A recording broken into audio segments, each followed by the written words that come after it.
There is a thin line between discipline for productivity and self-destruction. Everyone thinks just being busy doing things is being productive, when truly, productivity and busyness do not really go hand in hand the way you think they do. Welcome back, Lumens, and if you're new here, hi!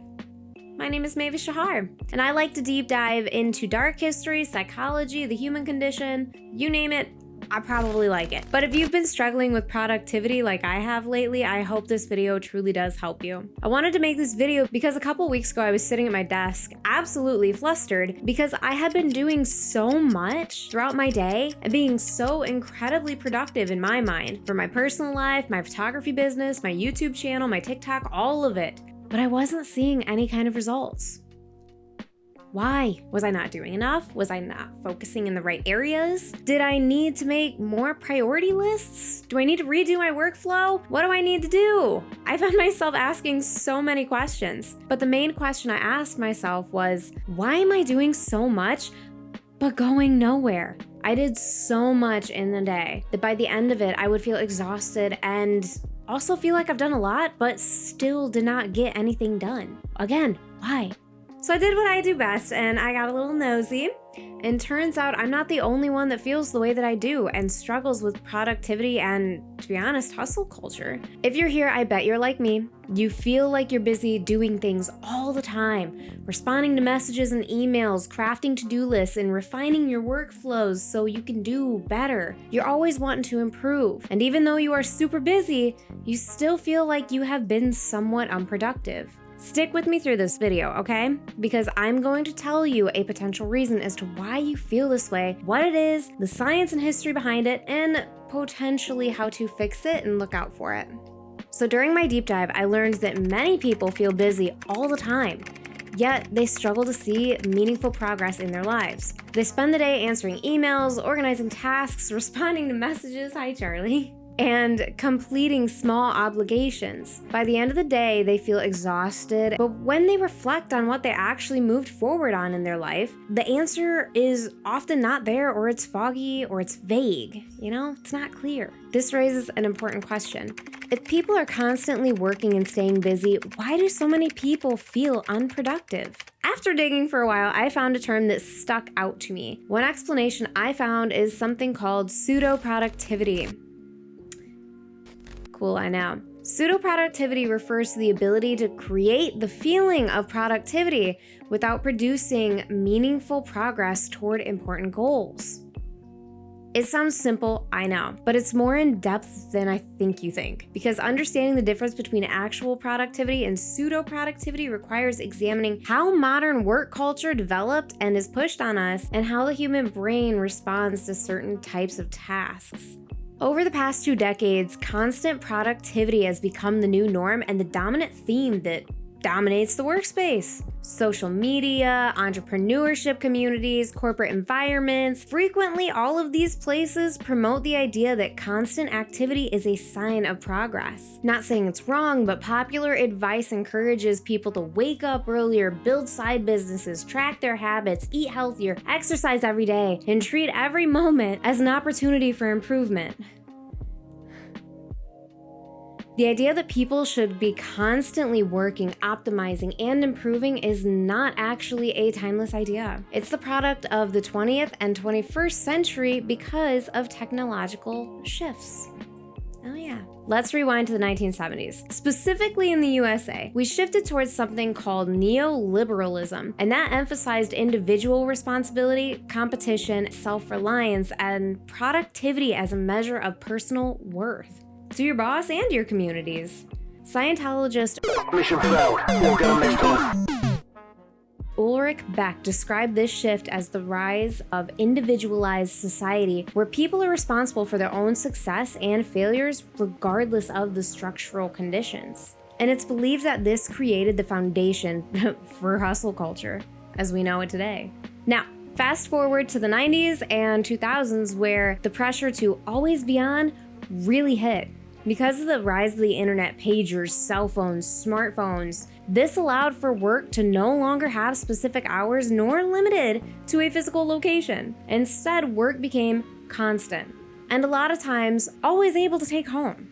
This kind of environment produced frequent interruptions and spent much of workers' time switching between tasks and significantly reducing their ability for deep focus. This environment encouraged small, fast tasks over deep and meaningful, thoughtful work. And this is also where pseudo productivity kind of begins to take off. In this era, productivity became performative. Instead of asking, did you produce something meaningful? The modern system now asks, are you responsible? Are you active and constantly engaged so we know that you are producing something? Productivity was basically reverse engineered and redefined as visibility. Sounds awful, right? Well, have no fear, because now we know the culprit to all of this. It probably is pseudo productivity and the busyness trap. And we have all fallen victim at some point to both of these. So, pseudo productivity occurs when individuals spend large amounts of time on tasks that appear to be productive, but do not significantly advance their goals. Some examples include like excessive email management, constantly checking communication platforms, checking your phone, organizing your productivity systems, or repeated planning without ever really beginning your tasks, and making tons of lists. I am so guilty of that. I have a list for everything. These activities can be necessary in moderation, but they often expand until they dominate the workday. Computer scientist Cal Newport argues that the modern knowledge work has become heavily focused on communication rather than output. In his book, A World Without Email, Newport explains that many professionals spend most of their time responding to messages and coordinating with other people and departments rather than producing deep, meaningful work themselves. As a result, people may feel active and responsible throughout their day, even though their most important tasks barely remain progressed on and most times unfinished. The modern association between busyness and success has both cultural and psychological roots. A study published in Psychological Science examined how people perceive individuals who appear to be busy. The researchers found that people who signal busyness are often perceived as more important and more competent than those who appear to have plenty of leisure time. Crazy, right? Anyways, the researchers described this phenomenon as the conspicuous consumption of time, meaning that visible busyness can function as a social status signal. And that signal can lead to job well done, social importance, promotion, and other dopamine hits associated with success. This cultural shift has changed the way people think about productivity. And instead of focusing on the actual results, many environments reward visible effort and constant activity, even if it doesn't mean anything. Psychologically, busyness can also serve as a form of avoidance. Fun fact, difficult tasks often involve uncertainty, complex thinking, and the risk of failure. Smaller tasks such as answering messages, organizing info, that stuff provides immediate structure and completion, allowing individuals to feel productive without confronting the more demanding work that is sitting on their desk. Now, let's see if you're a victim to pseudo-productivity, because pseudo-productivity often feels productive in the moment, but it can be difficult to recognize. However, several patterns commonly appear when people are caught in this cycle. One sign is persistent exhaustion without clear progress on an important goal. Another sign is a constantly expanding task list that grows way faster than it shrinks. You may also spend large amounts of time planning and perfecting the idea rather than performing the work itself. Frequent task switching is another indicator. When you move repeatedly between emails, messages, small little tasks, you may feel active throughout the day, but struggle to complete complex projects or goals over time. These patterns can create frustration because the effort invested does not produce meaningful outcomes for you. And this is something that I don't see a lot of in other videos on productivity or pseudo-productivity, so I'm going to share it here with you. But before that, if you're getting any sort of value out of this video, help a small creator out and hit that like button. And if you want to see my shenanigans in the future, hit that subscribe button. And if you just scrolled away, I don't blame you. But my goal is to keep creating videos that help people and explore the human condition.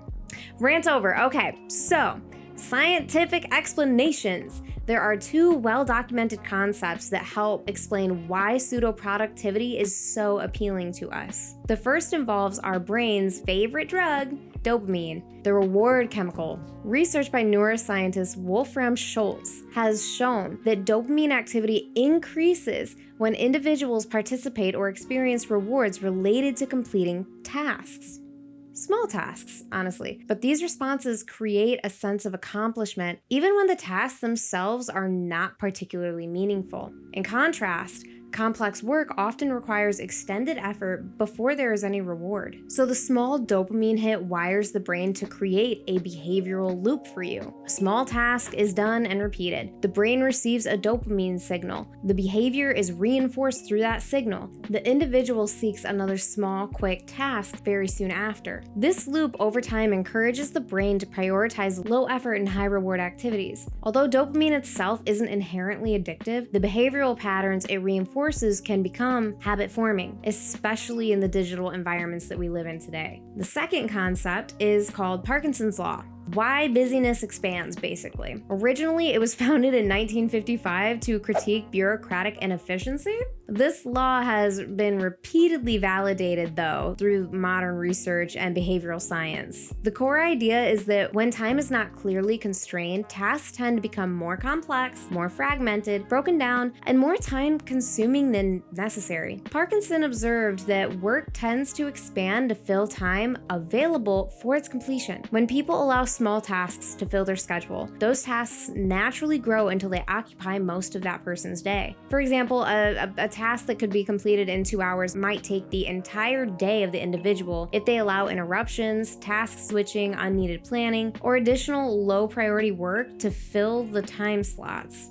Because it's been found that after an interruption, it can take around 20 minutes for you to return to the full original task and focus on it. Together, these mechanisms help explain why individuals may feel productive while focusing on tasks that do not significantly advance them towards their goals. But it's okay, because avoiding pseudo-productivity requires a shift in how productivity is measured. That's the good news. Instead of focusing on how many tasks are completed, it is more useful to focus on whether those tasks contribute to meaningful outcomes. And only really you can decide that. One effective strategy is identifying the few activities that directly advance an important project. These tasks should receive priority during periods of focused attention. Research on interruptions supports this approach too, by the way. So reducing interruptions allow individuals to maintain deeper focus and produce higher quality work. Another useful strategy is limiting your task switching. Multitasking and constant communication create cognitive fragmentation that reduces efficiency and increases your mental fatigue. That was a mouthful.